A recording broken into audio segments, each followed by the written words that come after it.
to the show where you don't know if it's part of the show. Welcome to the show. If you don't know, you don't know.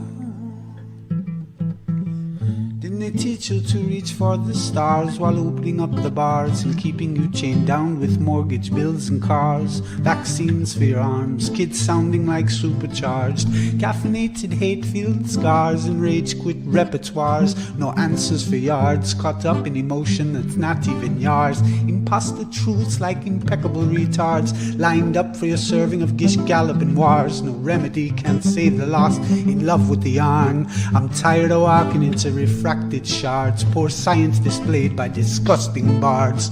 Soaked in sin with your dupe is delight in a new hand of cards. Been so long, seems like for love I'm just too hard, I'm just too hard, that's it. Welcome to the show where you don't know if it's part of the show. Welcome to the show.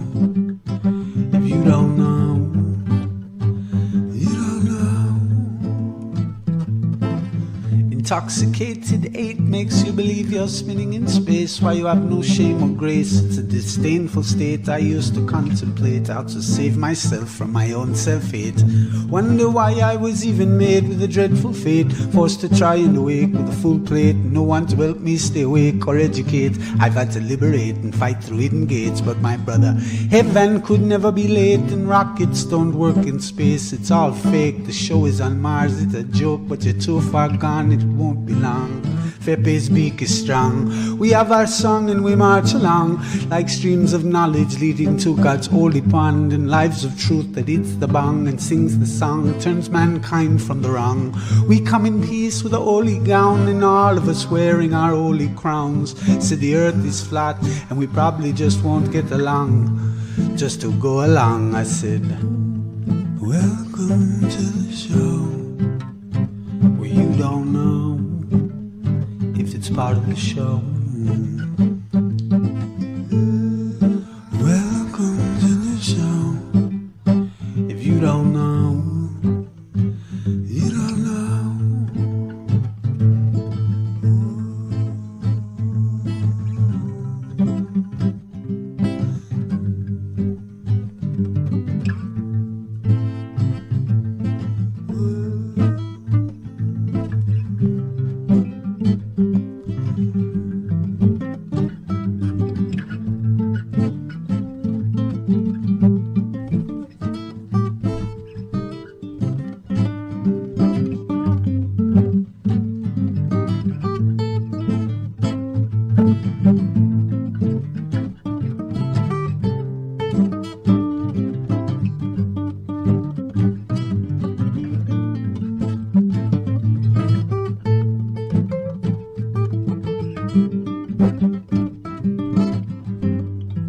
We want to make sure that people can discern the truth from the misinformation.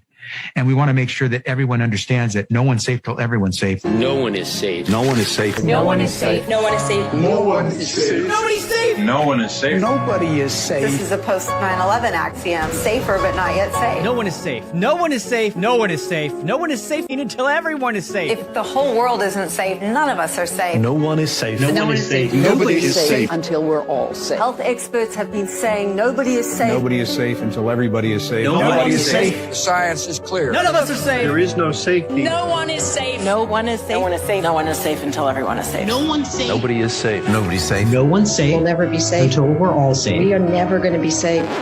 Nobody will be safe if not everybody is vaccinated. They are all idiots and losers. Idiots who think that they can do their own research. Don't do any of your own research. Doing your own research is associated with conspiracy theory circles. This go-it-alone approach, doing your own research, that can have serious consequences. We People stop saying, I need to do my own research. That phrase, do your own research, is 4 words, 4 little words that are hurting America. Doing your own research hurts America. Everybody has a supercomputer in their hand that empowers them to do their own research, and that's the problem. You must not do your own research. I need to do my own research. I don't understand what that means. I'm doing my own research. You can't do your own research unless you're a scientist. Don't do your own research.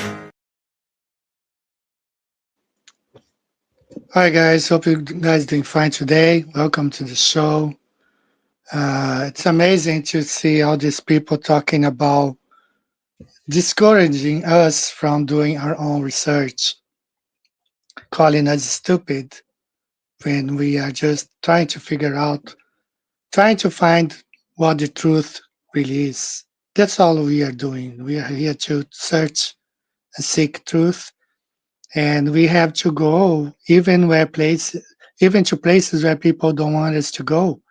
And we got to do our research. We have to continuously, because we are constantly being bombarded by lies. So welcome to the show, everyone. I do have a lot of topics to talk today. I just want to shout out here to all my good friends who are here. Thank you so much, La Victoria, 1960. Thank you for being here. Tammy George, how are you, Tammy? Oliver, Yuka's in the house. How are you, Yuka? Hope you're doing fine. Blue Crystal is in the house. Victoria is in the house. So thank you, all of you. Thank you, all of you, for being here today. So we do have an interesting show. Hello, everyone. I went to an Orthodox Christian church for the first time today. I hope you really had a good time there. Arizona is in the house. Michigan, Mike. Thank you all for being here. Thank you so much. I will be shouting out a little bit more as we move on. So as we were talking, they called us stupid for trying to research, for just trying to find out whatever they were forcing us. Not me. I didn't put anything in my body, but they're forcing people, preventing them. Some of them lost their jobs, their family, their houses, everything, because they're forcing them to have some substance into their bodies. And whoever tried to research, they call them stupid. Well, I don't know how much time I will have today. I mean, if will be able to cover everything that I do, because there's so much. I wish sometimes I could have more than one live stream a week, or at least have more time. But, I want to wrap up, close the chapter on Pastor Dinodo and in his position against researching. That's what it is, when you don't want people to research, you kind of gatekeep, you kind of put limits on what people can or cannot do or should not do. So that's not the way we should do. The Bereans, I was talking to Ricky this week about how the Bereans checked on the scripture if everything was the way Paul or other people were teaching. So we got to check in scriptures if what they've been teaching us is right or wrong. So let me start here with some of the things that I've been researching. So last week I was talking to you about the history being changed. And in the book 1984, Winston, he works at the Ministry of Truth, where his job is to alter old newspapers and records so that the party's current version of reality has always been true.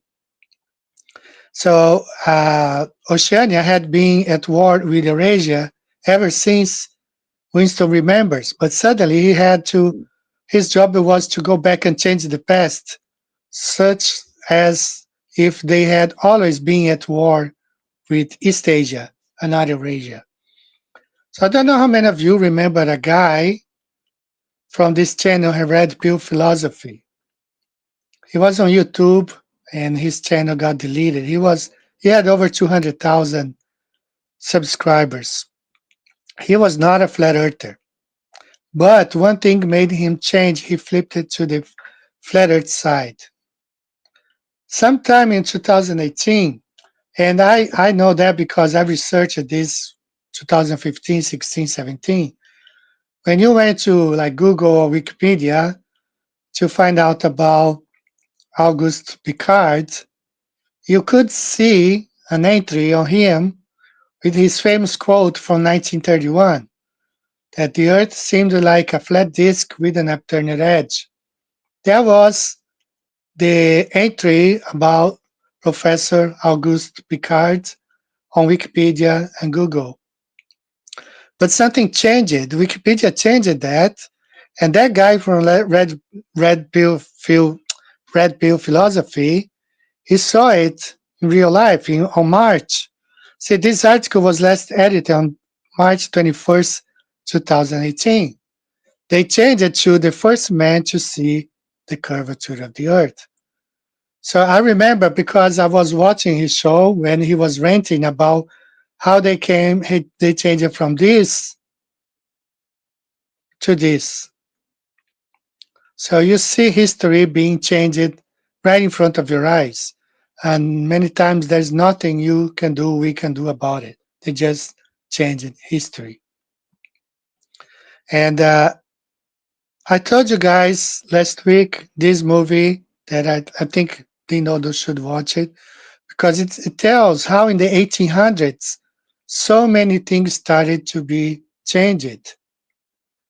Okay, that's why the reason today Flat Earth and the Little Season against the globe and the futurism, because both were highly pushed in the 1800s.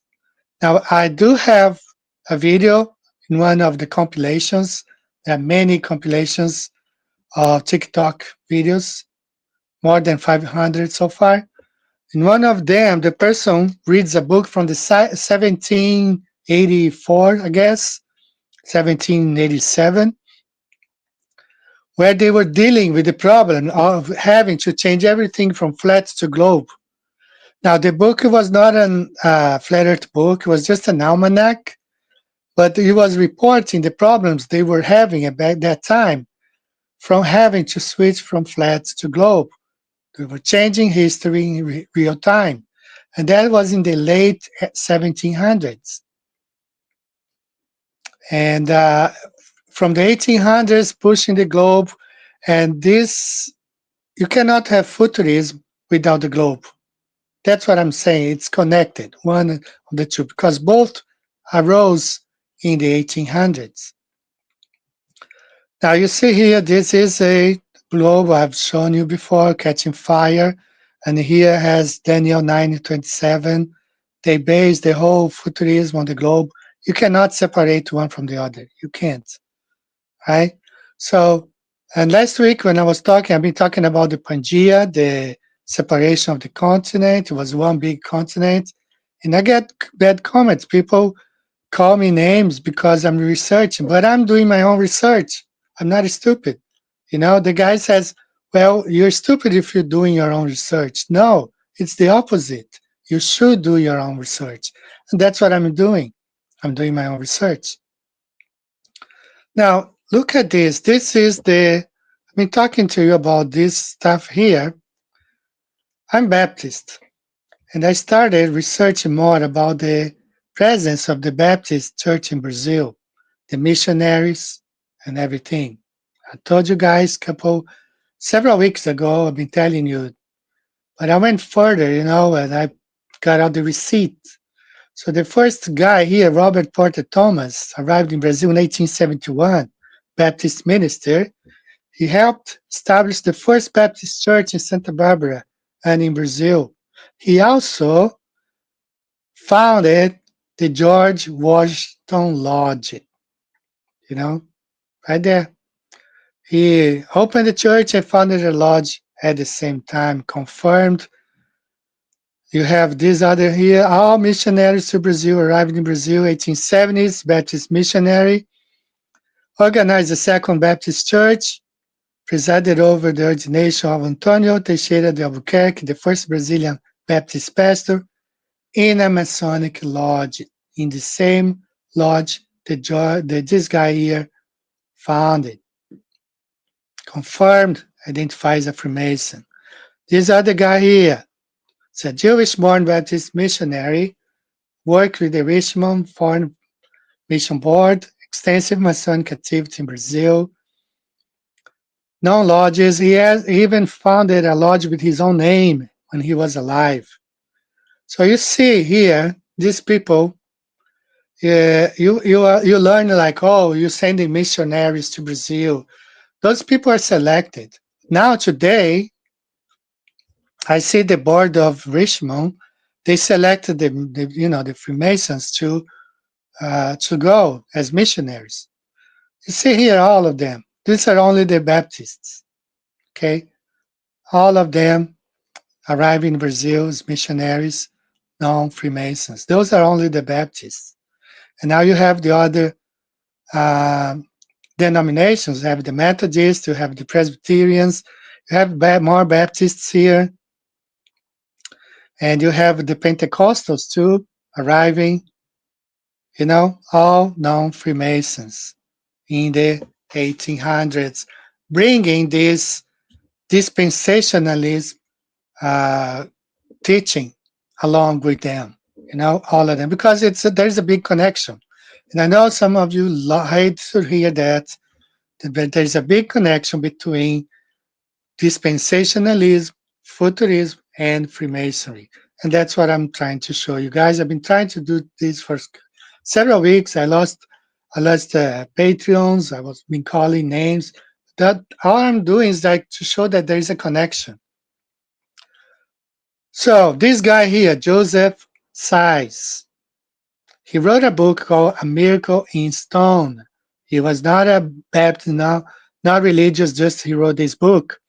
Now his book, he relies heavily on other Freemasons, Sir Isaac Newton, Dr. Alexander Mackay, J. Ralston Skinner, Sir John Herschel. I'm not even going to read below here because I don't want to run out of time. You can go back later, maybe freeze here and read. But he relies his book heavily on the teachings of those four guys. So why is this important? Well, because Joseph Hassai's book is the one used by Clarence Larkin and also Charles T. Russell. If you know Charles T. Russell, he is the founder of the Jehovah's Witnesses. But Clarence Larkin is the one associated with the dispensationalism. All right? So these two guys here, Charles Russell and Clarence Larkin, got all this plan of the ages, because the plan of the ages, they say that the prophecies, the prophetic timeline, is written on the pyramid, Giza pyramid. So that's how you get like 2,000 years gap and everything, because everything is based on this pyramid. What you cannot understand in the Bible, it's on the pyramid. So this Larkin here, he's the one that really came up with all those, and I'm going to share here with you guys. You can read his book online. I saved here. I'm going to place a link to you, and you can, right here. I'm going to place this. This whole book is online, okay? Chapter 1, Chapter 2, all of them. It's a dispensationalism. But chapter 32 is where dispensational teaching of the Great Pyramid. He draws the line, he has everything. Or you can buy the book if you want, the physical book. I guess they still have it out there. Find on Amazon, eBay, whatever. But I'm going to place the link. If you don't want to buy the book, just place it. Clarence Larkin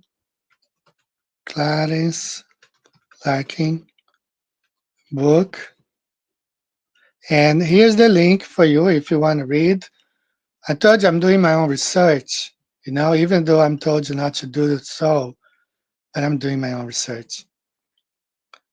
So this Clarence Larkin guy, And here you see this, the Freemasons Chronicle from 1884, quoting, kind of praising Joseph Size, the guy who wrote the first book on the pyramidology.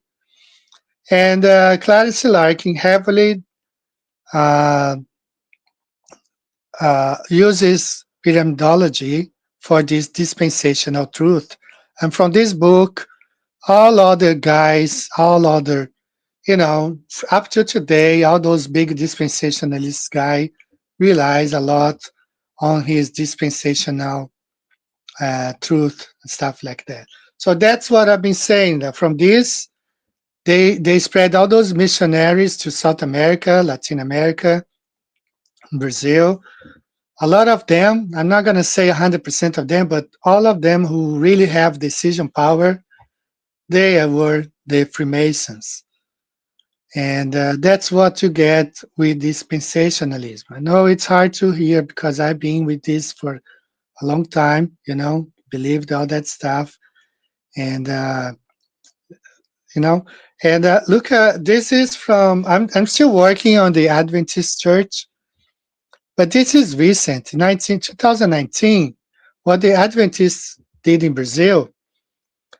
The flat earth stuff was growing exponentially, and it still is. But there were several members of the Adventist Church who were preaching flat earth, heavily preaching biblical cosmology. And what they did, the Adventist Church in Brazil, they canceled. Okay, they issued some like guidelines to evade, right here, avoid, reprimand, and cancel people who were investigating the biblical cosmology and flat earth. And it involved the South American Division, the Adventist University of São Paulo, their publishing company, their Creationist Society, the Biblical Research Institute, their magazine. So they start to cancel all those people who were bringing flat earth to the table to discuss. So that's how they eliminate the people who try to bring. That's why you're never going to see the Richmond Baptist board coming out and citing or promoting flat earth. Every time I come across now with those famous Baptist pastors and from other denominations, they're always either mocking flat earth or rejecting or promoting the globe, because their theology is the globe theology and dispensationalism. They go hand in hand. They gotta go. One depends on the other, because the people who promote one, the globe, also promote number two, dispensationalism. So it's pretty silly that we should not investigate that stuff. And I understand some people, remember that clip from Truman Show, this one right here. Christoph, let me ask you, why do you think that Truman has never come close to discovering the true nature of his world until now? We accept the reality of the world with which we're presented. It's as simple as that. We accept the reality of the world with which we're presented. It's as simple as that. We accepted this reality because that was presented to us. As I have told you guys, when I started my Baptist journey, I took classes before I got baptized, and I was taught dispensationalism all the way. I accepted because that's what I was taught. That was the reality, and that's how it is. So it's hard to break away from this stuff. Very hard. You struggle, and then I said that I believe Leonardo is a man of God, like in a sense he's a good father, husband. I believe he's sincere. It doesn't mean he's not wrong. Okay, I think he he defending dispensationalism without researching it more, putting it to test, is kind of risky. Okay, so I'm gonna play this short video here of him from a couple weeks ago, just half a minute. Because there are people now who teach this little season nonsense that say Jesus already came and that the millennium already happened, the millennium reign already happened, and Jesus went into hiding. Okay? These people are deceiving people into the very thing of not looking for the things we're supposed to pay attention to look for leading up to the second coming of Jesus Christ, to be prepared spiritually, mentally, emotionally. This is why it's dangerous. And this is why I'm going to hit it again. Now I want to go first to Matthew 24, and I'm going to read some stuff, and I'm going to counter some of their stupid arguments. And yes, I said stupid. This has got to be. All right, he said it's stupid, just like those guys said, Bill Gates. Oh, it's stupid, don't do your own research. So I'm doing, and this whole thing that he's been pushing and preaching, it's based on this pyramidology, because the Bible does not contain a 200 years, 2,000 years gap, so he must research this dispensationalist stuff. It's all a house of cards. So we're going to move on to that. So much to talk about today. Last week, since I've been talking about the Pangea and the separation of the continents, and I got some comments during the live stream. I saw some of the comments, and also after the live stream, I saw some of the people commenting there. Shout out to all of you who are joining us now. I will be with you shortly. So I saw some comments. People were saying, "Oh, the land was divided in Genesis 10:25." What's his name again? What's his name?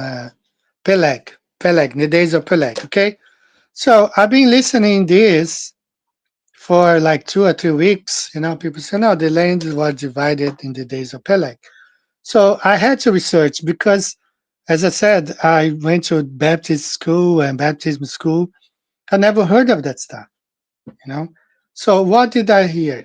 I'm going to share with you. This is what I learned, and I found some slides. Oops, make sure that I am sharing my screen. So this, you can see even the format of the slides. This is like early 90s, but I learned this in the 80s, home Bible study. But you see the format, that's what I learned, okay? So the globe, that's God creating the globe. Right here, you see the globe is already ready, all the oceans, the Atlantic Ocean, Pacific, North America, South America, the hand of God, okay? The globe is already divided. And then you see here the three knowledge, I guess, the globe, again, the oceans, Pacific Ocean, the Atlantic Ocean. Now the division, the beginning of nations and the languages. The division in Genesis 10 and 11 was always being linguistic, not geological. That's what I learned. It was always being linguistical. So that's why I had to research more. When did it change? Just like in the 1984, when they changed it from one thing to another, as they changed the globe from Daniel 9:27 being fulfilled in Christ to now a possible future Antichrist. They changed it, they keep changing stuff. I started to research, well, when did it change? When did it go from a linguistic division to a geological division? So I started researching that stuff this week. And there is more here. This is from 1968. You see there the age, stage of the earth. You see, this is biblical, okay? This is not a science book. This is from the biblical curriculum. See, the continents already divided, and you see here tribulation period, 1,000 year. It goes with dispensationalism, right? And here you see the globe at the end of times already divided. So I started researching when did it change, you know? So that's when I came across a very interesting paper, which I will share with you the link. So I do ask you to download. It's only 29 pages. Very interesting paper. When I share with a couple people, Rick is one of them, and when he got it, he told me, "Wow, this is so interesting." I'll find the link here in a minute. I'm gonna place the link for you guys. Is this paper right here? Okay. It's called "Rightly Dividing the Word About Peleg. Was Earth's unusual division in Peleg's lifetime a linguistic event or a geological event?" Now, this paper does not take sides, okay? It doesn't say this is right or this is right. No, it just presents the arguments. It's up to you to decide which one you believe. Now, to my surprise, there is one more position here, not only the linguistic or geological. There's one more presented towards the end of this paper.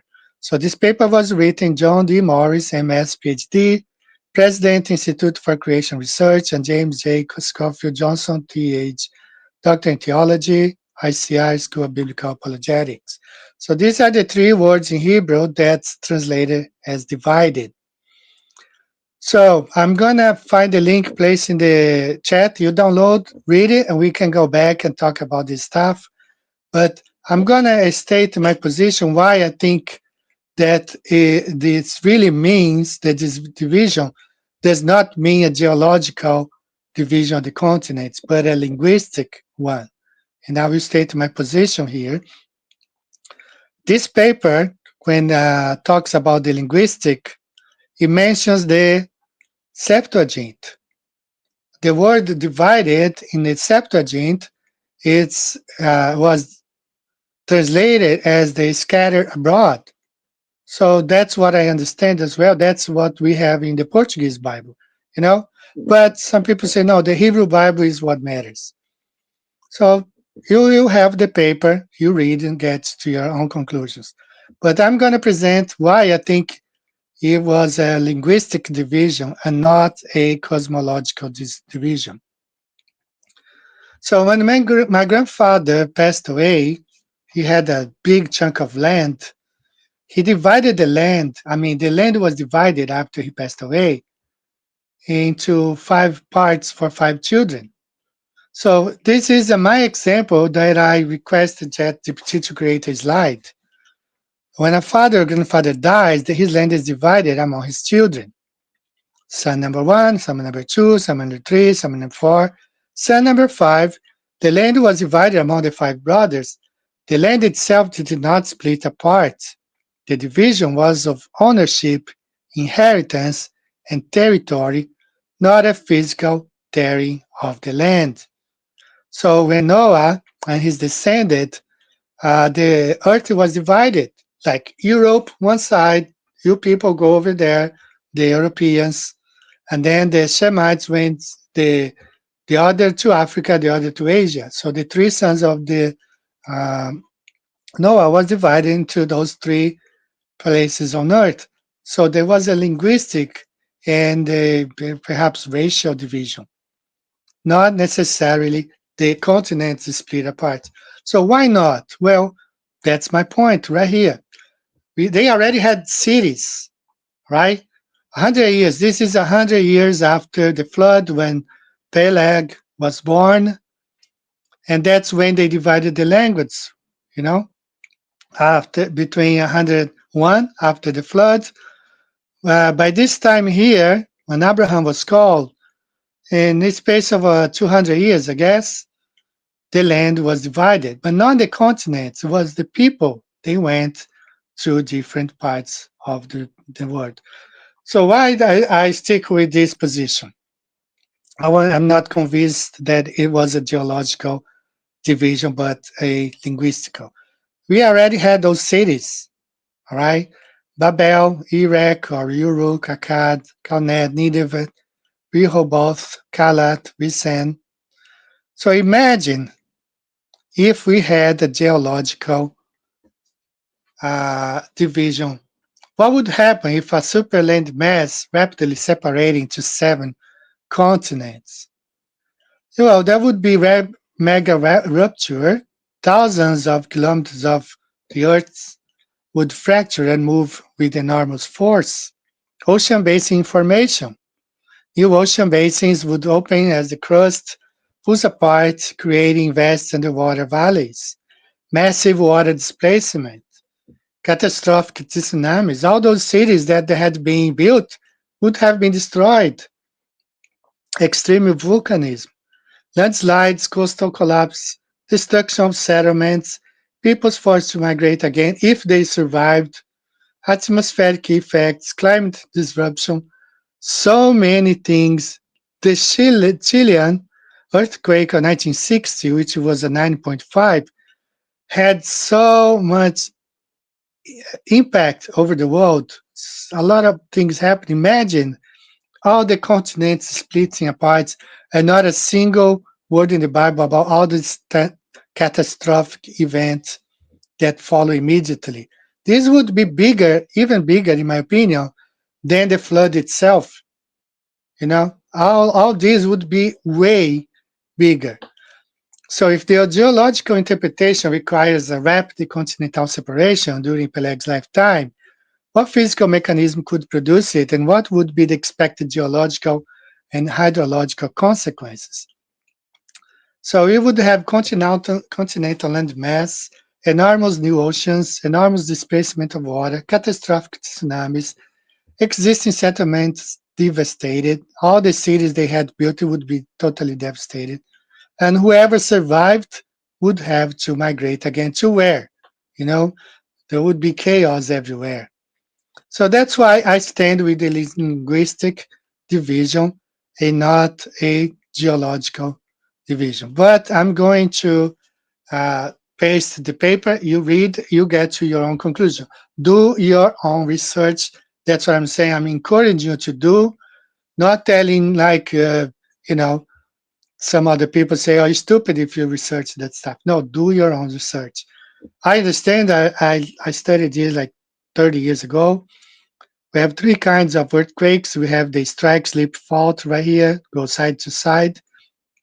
The reverse fault where it goes one on top of the other. And the normal fault we here. And that's what would have to have occurred during the years of Peleg, and huge, like the whole Atlantic Ocean being created.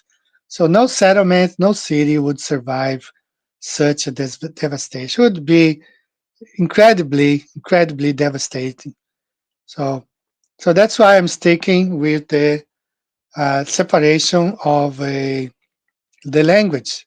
Used to be one language, language confused, people could not longer communicate, people scattered, nations divided, peoples separated. You still have the whole earth like it was before with the oceans around. Now, what happened is we have evidences that these things happen after 70 AD. Okay? This is what I've been telling. If the Greeks wrote about this in the time of Greeks, of course, the land was not divided even after Peleg was born and died. He died, I think he was 283 years old or 183, something like that. So if he died and logically, the text is not about the geological division, but it was the division of the languages. If the Greeks were still writing about that in 200 before Christ. But what happened in 70 AD, and I have a question mark here, because we don't know if these dates are correct. But we have the Chinese observation of the skies when for several remarkable celestial objects recorded in ancient China, reportedly seen for an extended period of time. It's just stayed in the sky. We have the explosion of the Vesuvius and volcanoes all over. How this could have happened due to the separation of the continents. We have all those earthquakes and tsunamis, which are these dates exactly dates? History may have been altered. That's what some historians are saying, that all this stuff happened at the same time. So we do have records of those things happening after 70 AD. We have the darkest year in history, supposedly in 536 AD, but that's when the sun became black as sackcloth of hair, and the moon became as blood, Revelation 6:12. So there are more evidence that this whole thing happened in after 70 AD than in the times of Peleg. And also we had the Justinian plague, which killed 1/3 of the population, just like it says in the book of Revelation. Estimated mortality between 30 to 50% of the world's population perished during this so-called Justinian plague, so dated 541 AD, which in my opinion, it all happened right after 70 AD. So those are the 4 key figures behind the phantom time theory. You can research that yourself. I have the video from Gunnar Hansen. Excellent. You can find him on YouTube. He has and he's not even a Christian or anything, but he claims that 700 years, he believes that approximately 700 years were added to our timeline, shifting entire periods of history. Much of ancient history is misdated and distorted. And of course, Anatoly Fomenko, he claims our entire history is radically wrong. He proposes that 1,000 years of history were added to the timeline. Ancient civilizations are actually medieval and much younger. So I encourage you guys to research, do your own research, and you see that things. I encourage Binodo to do this research.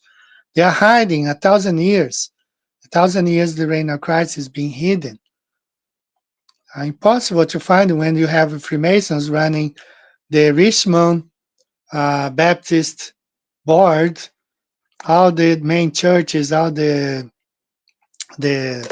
Adventist church and this church and that church, all the body, Assembly of God in Brazil, it's totally taken by Freemasons. So it's very difficult to find the truth when the people, the leaders of all these institutions, which were supposed to be teaching us the truth, are the one gatekeeping. They are gatekeeping everything.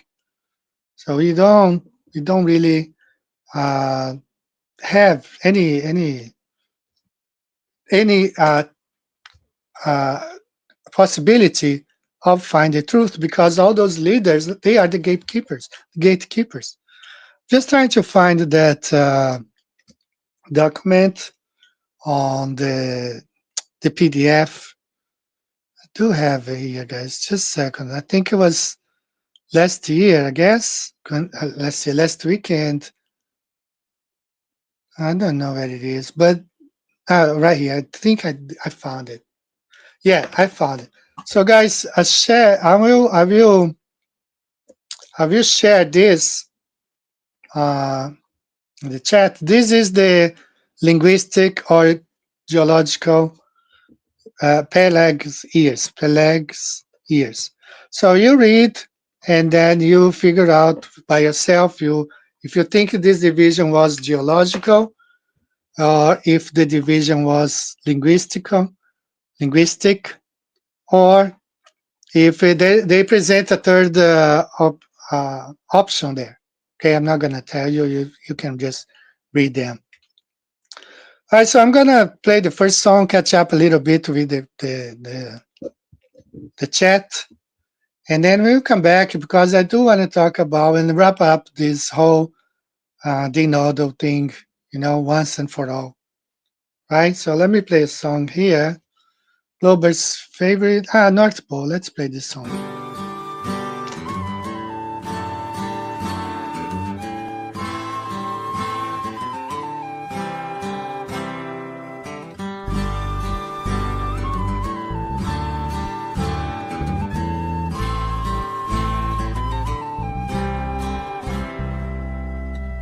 Take your trip down south, a bit of fun to do. I hope you find what you're looking for. I pray you don't turn blue. I am lured up to the north, a feeling stuck like glue. I sense the answers that I seek on a mountain called Nauru. I'll be welcomed a hero for making the dreadful trip. Making the dreadful trip with hugs all around from the flat earthers who followed the same script, followed the same script. I feel I could trek with compass in my hand, keep my sights on the needle north, wind up in a far-off land, become a bold explorer, traversing sea and land, perhaps a little pirate-like, with a cutlass in each hand. I'll be welcomed a hero for making the dreadful trip, making the dreadful trip, with hugs all around from the flat earthers who followed the same script, followed the same script. I know this sounds like a pipe dream.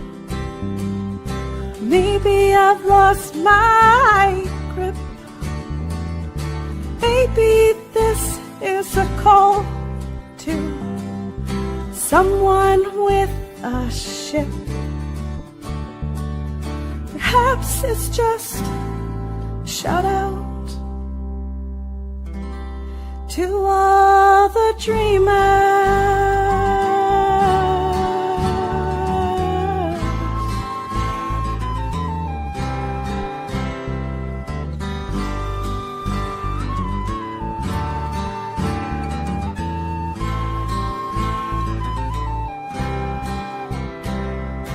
I'll be welcomed a hero for making the dreadful trip, making the dreadful trip, with hugs all around for my fellow flat earthers who followed the same script, followed the same script. I'll be welcomed a hero for making the dreadful trip, for making the dreadful trip, with hugs all around and fellow flat earthers who followed the same script, followed the same script.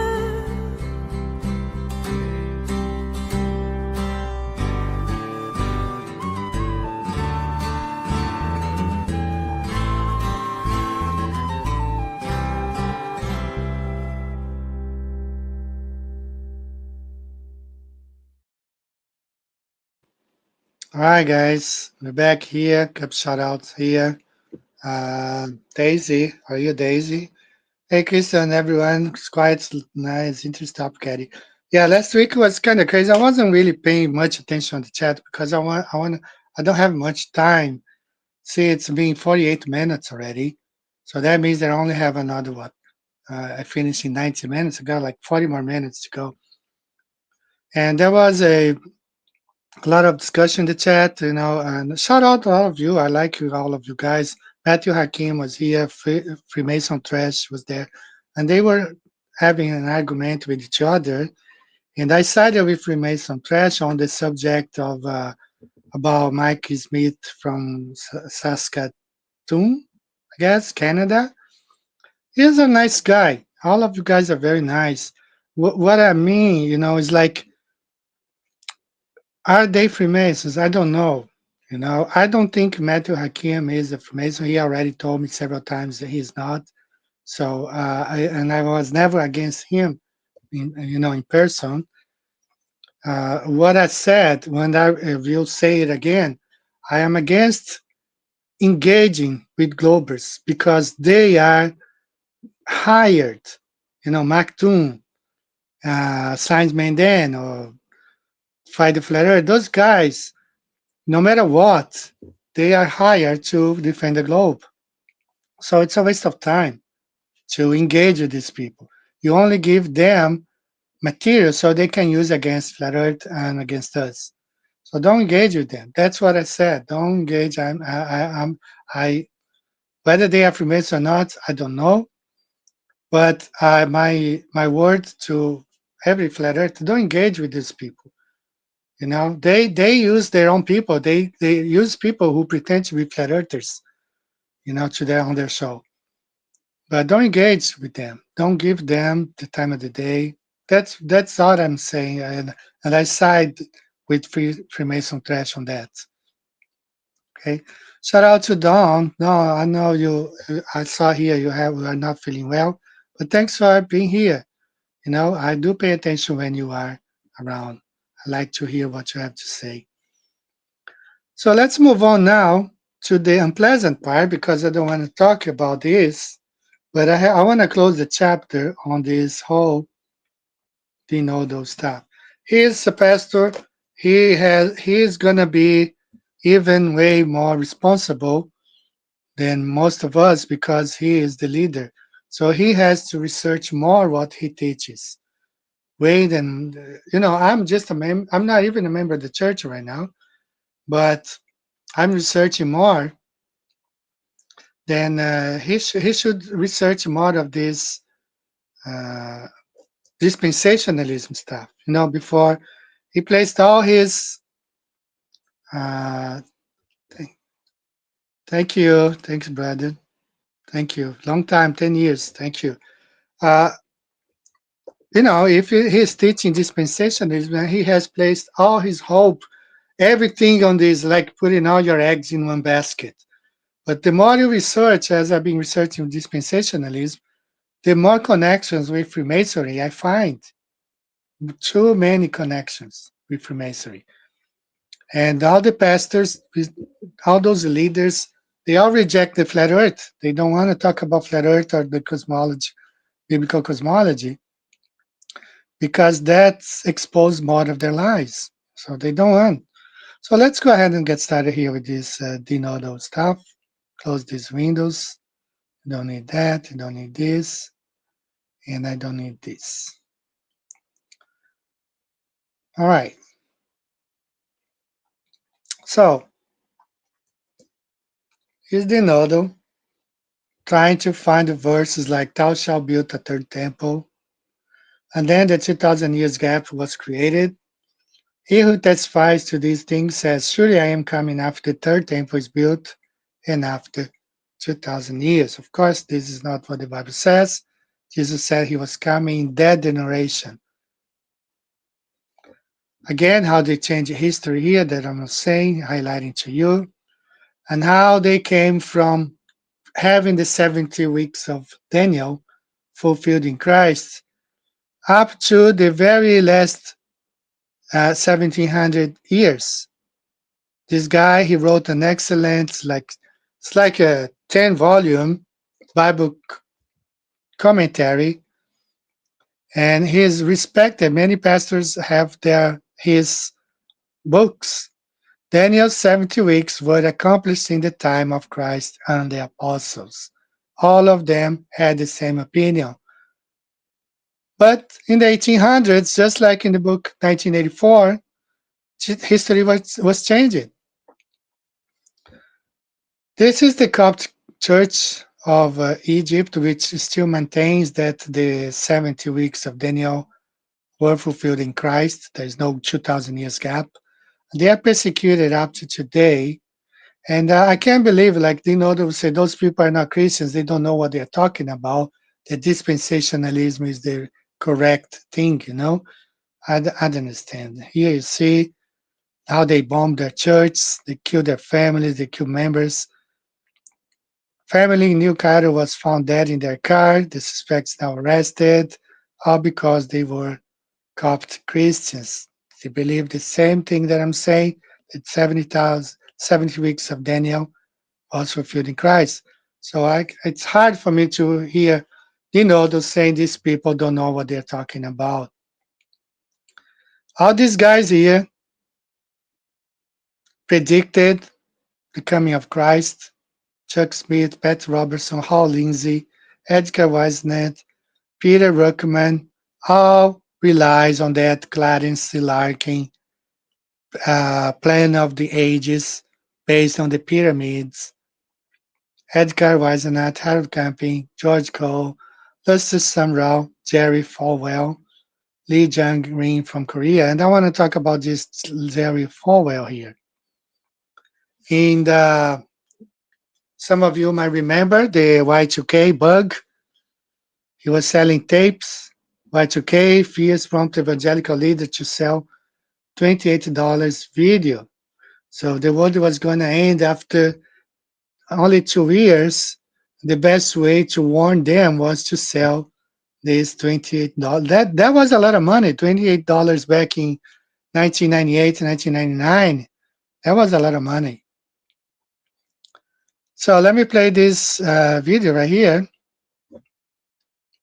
for you to see that this is the right thing. They were really saying that. I believe that Y2K may be God's instrument to shake this nation, humble this nation, awaken this nation, and from this nation, start revival that spreads the face of the earth before the rapture of the church.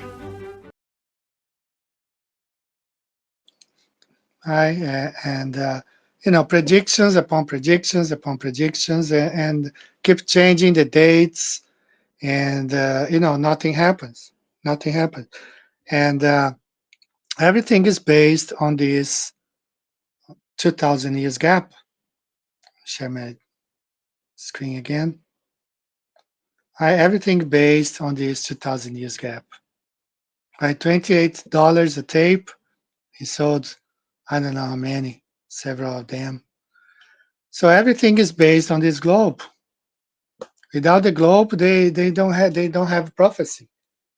They cannot go, and adopt the flat Earth truth, because if people find out the Earth is flat, they're gonna find out all other lies. They gotta keep the people conditioned with the globe.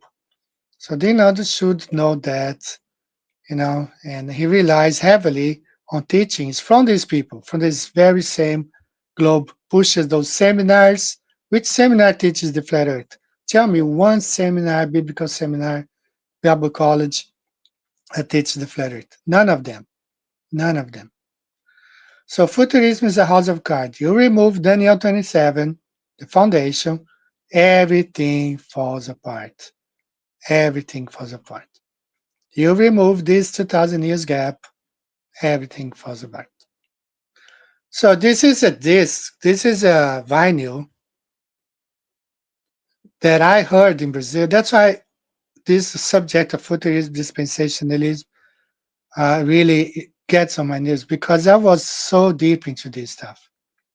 So there is a Brazilian guy in the chat. He probably knows about this vinyl here, because it was played in almost every church. And I was a teenager. I heard this. So what is this last trumpet? That means the last trumpet, right? So this supposedly missionary, Olav Raj, he had a vision while praying. I had a vision of the future that the Lord showed me. That's the vision described rapture of the church, the tribulation, Antichrist, catastrophe on the globe, Christ's return. Rapture first, number one, rapture. I gotta emphasize, because now they are changing. Even they know that now is preaching that there will be no rapture before the tribulation. So that means that the dream of this guy, this prophecy, was a fake prophecy. So what happened is this last trumpet, when futurism became a radio drama, they created a radio drama. So 1952, Bergen, Norway, claims a prophetic vision. Eric Albert Peterson translates the vision into Portuguese. They produce a radio drama, a vinyl. Brazilian Pentecostal Church circulated this vinyl across the nation. A fictionalized vision reinforced the pre-tribulation framework. So they used to play this record in churches, and I was one who learned, I heard that stuff. So I believe that's, wholeheartedly, and if you listen to that stuff, it's like a drama.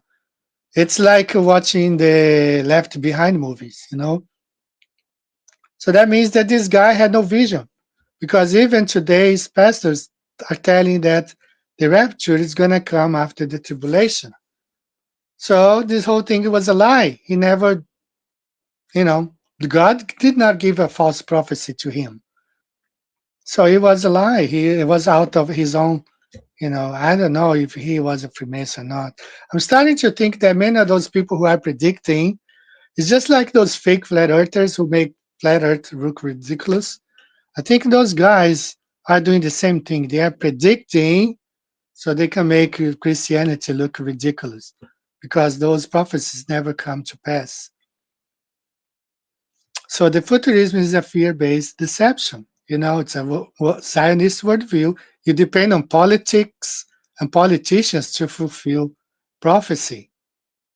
They rely totally on politicians to fulfill prophecy. It's a Zionist worldview. Futurism is driven by a modern political agenda, not by the whole counsel of God, and critical support for the modern nation of Israel. A political reading instead of a biblical one. God's promises to Israel ripped from their context, because everything was already done before Christ. Replacing the church with a future tribulation survival scenario. The goal to keep people tied to the system. So that's my opinion on futurism. It's a house of cards. Even pastors like Rich Tidwell, he knows that the modern Jews aren't even the people of the Bible. So what kind of temple are they going to build? And Daniel 9:27 is the backbone of futurism. You remove that, the whole body, the whole thing falls apart. Can't stand. So I still want to know if Dinodo even knows those 2,000 years added is based on pyramidology. Totally based on this pyramidology stuff. Now, as I said, on the other hand, we have more evidences that everything already came to pass. You see all those Bible verses and the churches, the 7 churches of Revelation. Ephesus, Pergamos, Thyatira, Sardis, Philadelphia, Laodicea, or Laodicea. I don't know how you say. Repent and do the first works, and else I will come unto thee quickly, and will remove thy candlestick out of this place. Repent, or else I will come unto thee quickly, not 2,000 years later, quickly, and will fight against them with the sword of my mouth. But that which you have already hold fast till I come. Sardis, I will come on thee as a thief. To Philadelphia, behold, I come quickly. Laodicea, behold, I stand at the door and knock. So if you see here, all those places, guys, are biblical cities that no longer exist. You see here, Chorazin. Let me hide this stuff. This Chorazin, no more. You see that it seems like it was burned. Just like Peter says, the elements were going to melt and be burned away. You see, Chorazin and Bethsaida don't exist anymore. Everything is gone. So if Jesus was talking about 2,000 years ago, who is he going to punish there? There's nobody living there anymore. The city has been destroyed, everything. Okay, that's Chorazin right there. Of course, he was talking the judgment during that generation. 40 years later, that generation, 70 AD, everything got destroyed. So we have more evidence that geological separation, how the cataclysm happened right there during the first century. You see Bethsaida, same thing, nothing exists anymore. Ruins of ancient Bethsaida, home of Simon, Andrew, and Philip. So what's the benefit of judgment coming to those cities today or 2,000 years later? They don't even exist anymore. So this whole dispensationalism makes a mockery of the words of Christ. What is he going to destroy now? It's been destroyed already. You see the elements, seems like it was pulverized. Worse than when they carpet bombing some cities. You know, it looks worse. You know, you just imagine the wrath of God happening after the destruction of the temple, after this whole thing happened in the first century. Nothing is left at Chorazin or Bethsaida. It's absolutely crazy to believe that those words of Jesus were for the time of today. That's where you see all those Bible passages. Let's take a look at those churches, the ones, none of them are existing today. All of them are gone, totally all of them. First one, the Ephesus, gone. Nothing exists at that church anymore. Only people can go there and watch and see the ruins, only ruins. Nothing there. He said he was going to come quickly and everything was destroyed. That's how it used to look like before. It seems like everything was destroyed, heavily, like carpet bombed or something, because nothing is left. So nothing is left. That's the big, beautiful Diane, temple of Diane. Is that Diana? In Portuguese, Diana. Nothing is left. Everything got destroyed. So to me, in my opinion, what Jesus said was going to happen, happened in that generation. The separation of the continents, the geological separation of the continents, and the destruction of all that generation of those. Everything is destroyed. That's Ephesus right there. Nothing left. No people. No one. Everything destroyed. And we're going to see some more. I'm going to cover almost, I think, 6 out of the 7 churches. I got the ruins here to show. So nothing left of the beautiful city and the temple of Diana. Nothing left. Everything destroyed. Nothing there. So what's the point of the judgment coming now? You know, if everything, what's going to happen there? You know, Ephesus, we saw Ephesus. Let's look at Pergamos now. Is that Pergamos? Yes. Nothing left. Again, so 2,000 years later, coming, so how it used to be, and now nothing left. So of course, the judgment already came upon those places. See, the beautiful city of Pergamos, whatever.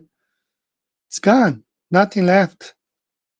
Totally destroyed. So makes no sense. See, the beautiful city, how it used to be, nothing left.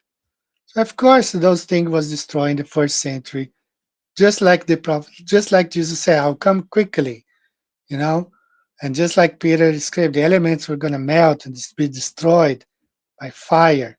So imagine the destruction. Everything happened in the first century AD. All those places were destroyed back then. So that's the city of Pergamos. Nothing left. Nothing left. Let's go to the third one, Thyatira. But to that which we have already told until I come. The ruins are there. They built around, but the city itself is gone. Everything is gone. Modern Turkey built things around it.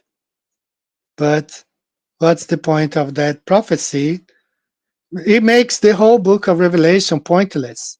You know, if you say like, oh, that's gonna be in the future, well, but those places don't exist anymore. You know, and it makes no sense. Then you gotta give them, oh, it's a chronological interpretation. Oh, it means the church age, the church era. No, Sardis. Let's look at Sardis. I will come on thee as a thief. So that's how it used to be. And what's left? Nothing's left of this beautiful big city, the times, of the New Testament, first century. Everything's gone. Nothing. Everything got destroyed. So those are people go there to see those places. I believe cost a lot of money. Some of you might have been there. See the city? Everything is destroyed. It was destroyed. Nobody. So what's the point of Jesus writing, I'm coming to thee 2,000 years later? There's no point. See, everything does not exist anymore. Of course, when Jesus was speaking, he was speaking about that generation. And we must trust what he said. He said that generation was not going to pass. All the judgment of the world from the beginning, that age was going to end and ended. Philadelphia, let's look at Philadelphia now. Another one of the seven churches. Philadelphia grew around it, but the city itself, the old city is gone. Only ruins, nothing left.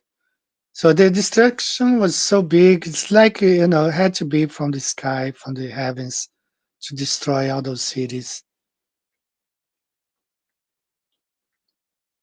Everything in the first century. Let me see, I think there's one more after that.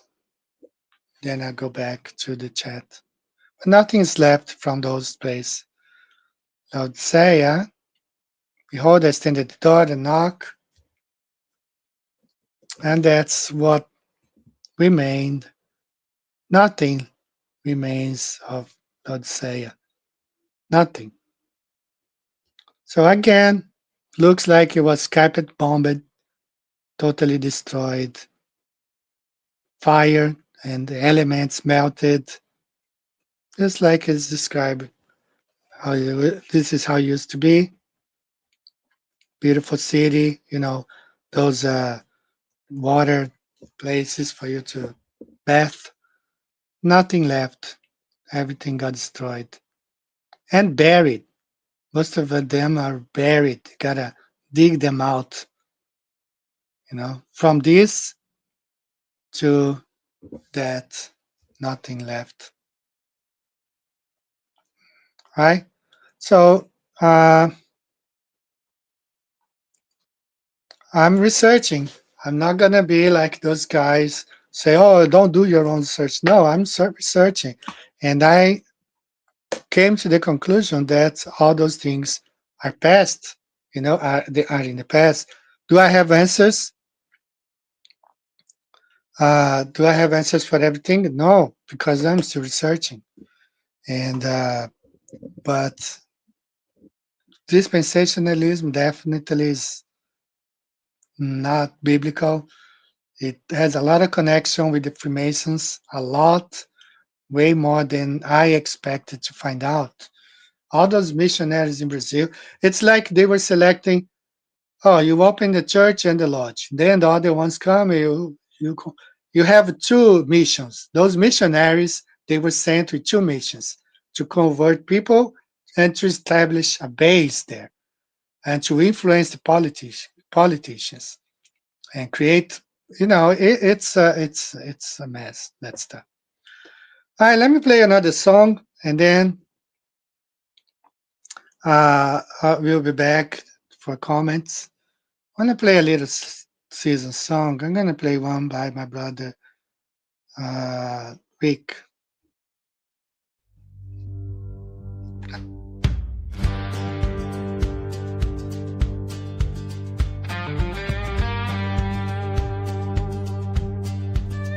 It's not what you don't know.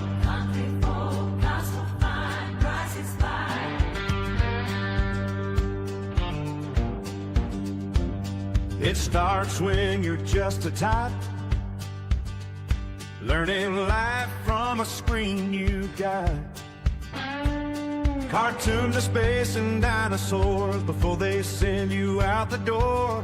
To a school full of scripted lines where truth is buried behind the signs. They hide the king, the lord of all, with polished lies in every hall. A cowboy preacher used to say, it's not what you don't know, it's what you know that ain't so, that brings you down along the way. Our minds get stuck in shifting sand, but we were made to make a stand. We need the rock, the cornerstone, to know we're never all alone. It's for lack of knowledge we're destroyed, too proud to bend, too proud to see. It all started with that famous tree. Country folk, gospel fine, brass and spine. Yes, we grow with muddled minds. They shape the truth for their design. They teach us what they want us to be, blind to the change we cannot see. They laugh and mock in plain daylight, while hiding truth right in our sight. The movies whisper facts and clues, while the news spins tales to you. A cowboy preacher used to say, it's not what you don't know, it's what you know that ain't so, that brings you down along the way. Our minds get stuck in shifting land, but we were made to make a stand. We need the rock, the cornerstone, to know we're never all alone. It's for lack of knowledge we're destroyed, too proud to bend, too proud to see. It all started with that famous tree. Now you're grown, the head of the place, but the lies still stare you in the face. People struggling just to get by, while profits soar on every slide. Casinos flash, the banks still grin, even churches buy into the spin. Leaders lie and sell us out with smiling teeth and whispered doubt. And if you wonder why this season feels like there's no sense or reason, you're standing in the dragon's den. It's Satan's little time again. A cowboy preacher used to say, it's not what you don't know, it's what you know that ain't so, that brings you down along the way. Our minds get stuck in shifting sand, but we were made to make a stand. We need the rock, the cornerstone, to know we're never all alone. If for lack of knowledge we're destroyed, too proud to bet, too blind to see. It all started with that cursed tree.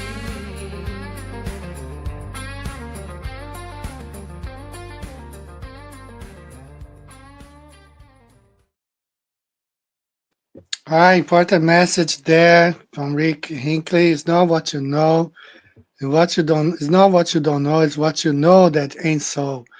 So a lot of things that we thought we knew, it ain't so. We knew the Earth was a globe, but it's not. So all those dispensationalist stuff, gotta have a second look to it, and see if things it is the way they're telling us it is. A lot of good comments here. Let me highlight a couple of them. I really like this comment here. Patriotism is good to a degree, but patriotism can become an idol if it replaces God and sound reasoning. And that's where his politics, and I saw that a couple of years ago.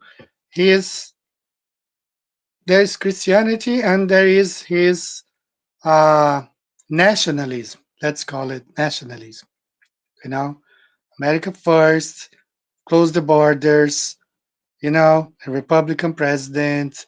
So that stuff has nothing to do with Christianity. Absolutely nothing. And some point in life he has to open his eyes and see that stuff, Another good comment here. Gotta put on my reading glasses. I used to be a Blue Lodge Mason to realize that they don't worship God the Father. Sent out 2 formal resignation letters to LA, main lodge, and my home lodge. Okay, good for you. May the Lord bless you and your family. You did the right thing. I learned that one of the things that I learned when I was a teenager, first became a Baptist. I had a very good pastor, and he told me, stay away from the lodges. Don't get involved with the lodges. Okay? Freemason Trash, how are you? Amazing. A day Masons are held accountable. Yes, they will. They will be held accountable, of course.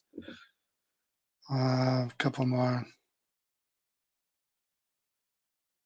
comments here. I already went over this, and I guess this one too. Closed off. He is a Vietnam vet and refused to open. Oh, this is about somebody's father, right? Yeah, they think they got a lot of people. They think they fight for their country when they really. I had a friend in the U.S. He was a Vietnam veteran many years ago, like 40 years ago. I don't know, a long time ago.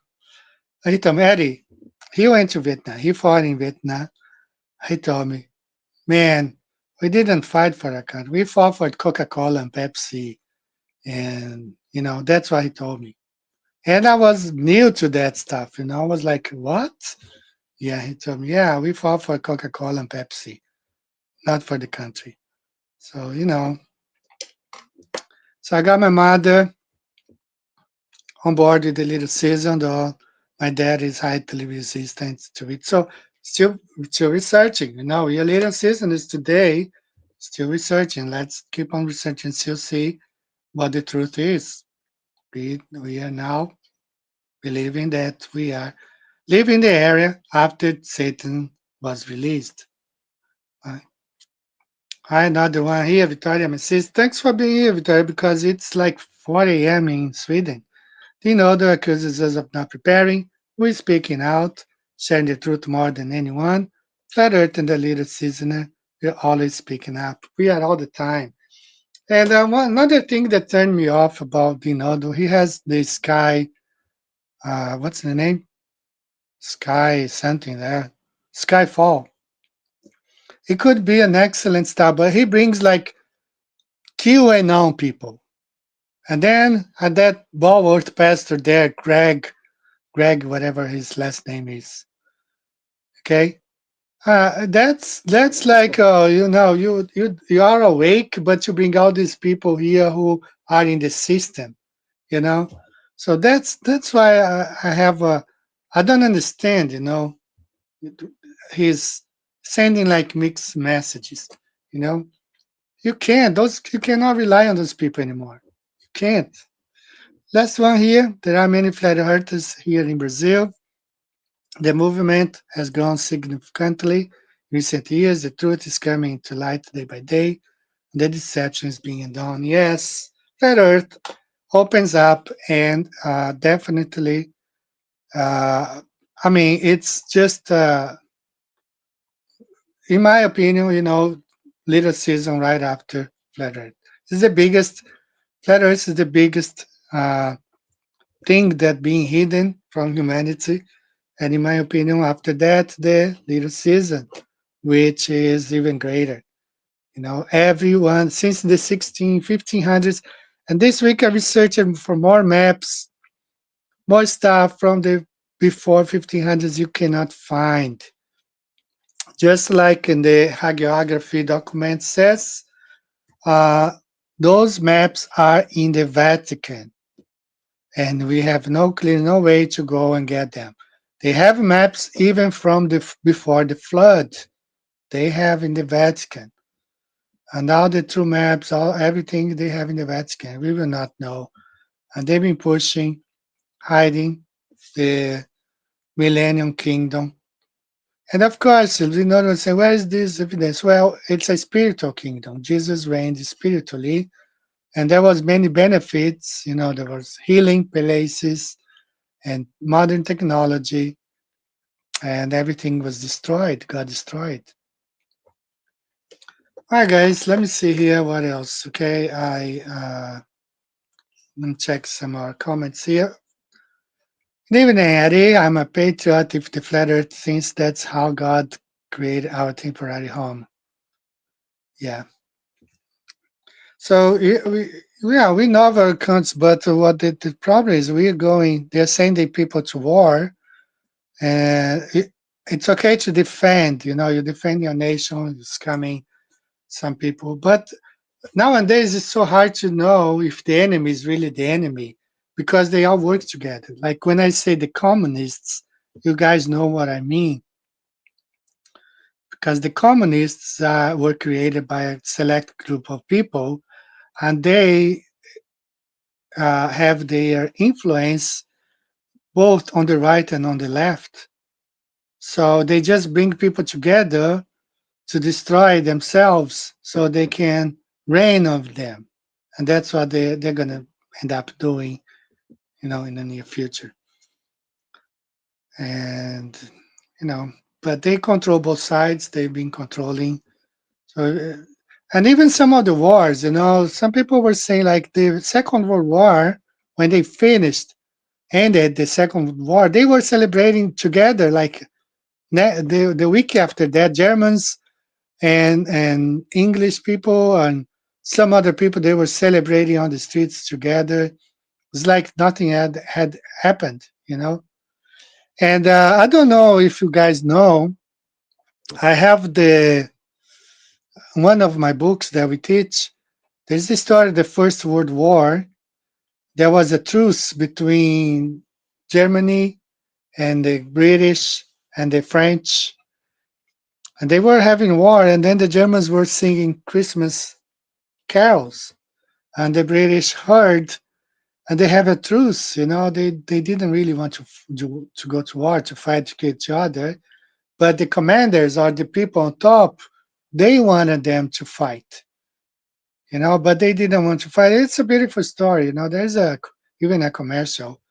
Let's see if I find here real quick. And I might play this next week. Right? So I got a couple more clips to play. Let me play a few more before we wrap up. This one here, very important. This is the Wisconsin State Capitol, and it was supposedly built between 1906 and 1917 in a city with a population of only around 30,000 people.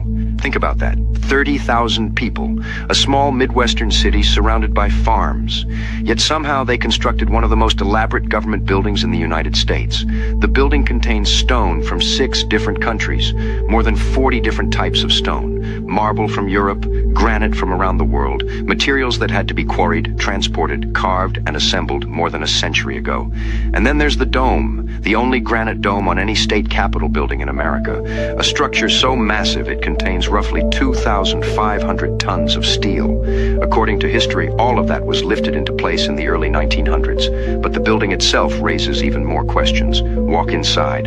The marble, the gold, the towering columns, the massive rotunda stretching stories into the air. It doesn't feel like a government office. It feels more like a cathedral, like something built to inspire awe. And then there's the architect, George B. Post, the same man connected to the enormous buildings of the 1893 World's Fair, a name that appears again and again whenever these seemingly impossible structures show up. So the question is, how does a city of only 30,000 people fund, supply, and construct something like this? Because when you look at buildings like the Wisconsin State Capitol, it starts to feel like there may be a chapter of history we're still missing. Watching a video on that place in Wisconsin, it's a beautiful, huge construction. And how did they transport marble, some of those stones from Africa, from Italy, to like New York, and then on horse or carriage, or I don't know how, to Wisconsin and construct all that stuff. Amazing. Another short video here that I want to show you guys, this one. Hey everyone. I just wanted to quickly make this video to prove to you that we can no longer trust anything that we see with our eyes. We can't trust images that we see on social media. We can't trust videos. We can't trust our friends. We can't trust the news. We can't trust anything or anyone. So be careful out there. Can't trust NASA and all their CGI and their moon mission, and probably they're going to go to Mars virtually, and all the NPCs are going to believe that stuff, that they're real, and but that's how we are today. Let me share this real quick, and we are almost done for today. I have a very interesting video out there on the topic of the gyroscope and how the mechanical gyroscope really proves that we live on a flat, non-rotating Earth, right? So a very interesting video. It's called Questioning the Globe Using Gyroscopes. You can share with people who are more technically leaning, or questioning the shape of the Earth. So this is a very good video for you to share with. And if you guys want to help out the channel, you can just visit one of those links here, the store, online store, Patreon, if you want to become a patron, or PayPal is here. So it would be appreciated, but never required. There's a whole bunch of downloads here for free. You can download my book, maps, everything you can imagine. There's a lot of links here for free download. All right, let me check the chat one more time, and we should be wrapping up. We've been going on for an hour, 31 minutes. All right, so thinking that we're big now. So I really appreciate all of you being here today, and I hope all of you have enjoyed the show. And next week I plan to be talking about the land of Jesus, the North Pole, on the flat Earth map. And that's why I've been trying to research maps that people have not displayed before. It's very difficult, 1600s, 1500s, the latest that we can get, or the earliest, very difficult to get. All right, guys, I hope you have enjoyed today's presentation. I tried to make my point, all those Freemasons, missionaries to Brazil, opening churches and founding lodges. So they had a double mission, and that's why I don't see those missionary work as I used to see before.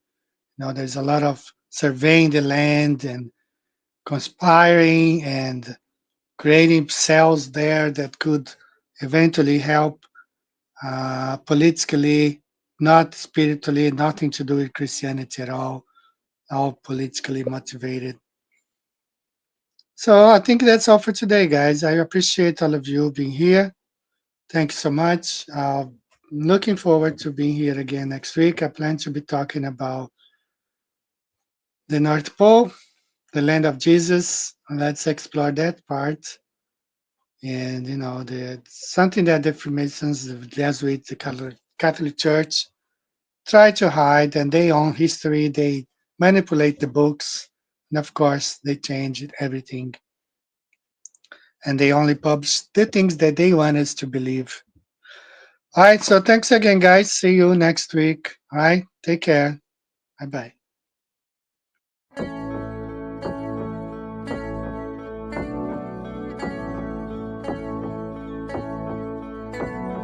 Wonderful, magical, celestial light, fantastical, mystical, wonderful sight.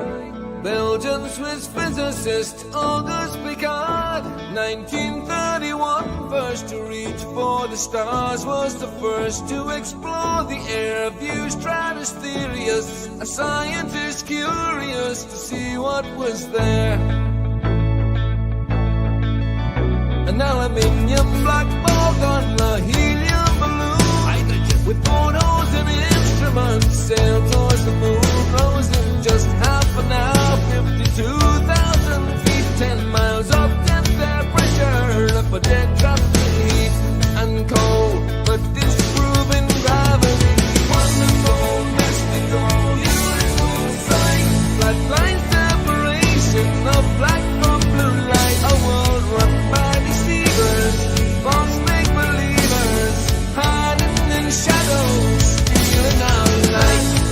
Mystical, fluorescent light, wonderful, magical, awesome, yes, stealing our light. Wonderful, let there be light, supernatural, eternal, up we go, higher than rainbows, higher than mountains, above cumulonimbus, higher than air, high level horizon, 360 around us, back right round behind us, any height that you dare.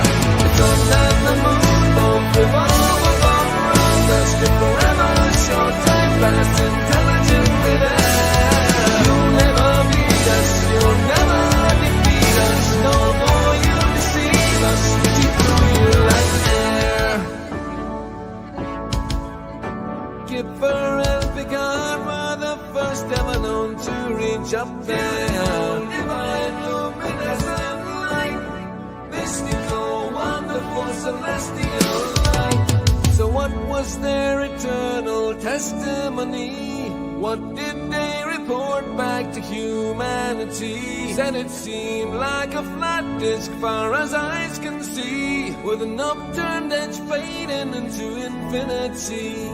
A mystical, ethereal, celestial sight, a divine creation, a clockwork of light, designed hid by deceivers and false make-believers, still cowering in shadows, still fearing our light. Here we go, higher than Everest, higher than airplanes, above zero cumulus, higher than air, a level horizon, 360 around us, no motion beneath us, no spinning, no stars on the firmament, turn along around us, to forever short time past geometrically there. You'll never beat us, you'll never defeat us, forever beneath us, we see through you like air. Mystic, luminous light, fantastical, magical, bright, we see through you like air. Magical, angels of light, beautiful, wonderful, celestial light. The first to see truth when they reach for the stars, explorers and physicists, Kipper and Picard.